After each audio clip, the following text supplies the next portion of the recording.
In this video, we will explore dynamic variables. What are they?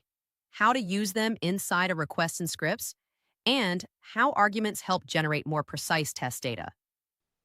We will also look at how variable precedence works.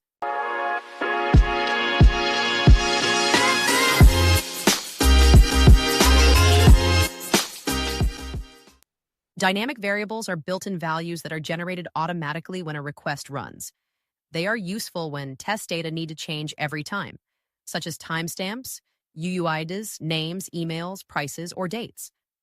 Instead of manually editing values before every run, we generate them on demand.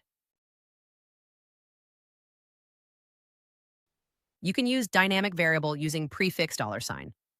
Inside the double curly brackets.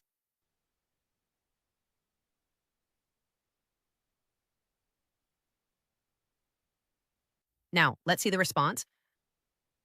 Let's try sending again, and you will see every time the results are different. Similarly, you can use dynamic variables in body, headers, and script.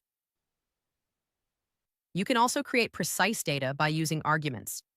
For example, for email, I wanted to use the email with the name only John Doe. So I will pass the argument by defining John and Doe. Now let's see the results. And you can see the email has name John Doe. Let's try sending again. And you can see that email is different with same name. Now, if an environment variable is created with the same name of dynamic variable, then we resolve the environment value instead of generating a fresh dynamic value. We also recommend not using the $prefix for user-defined variables.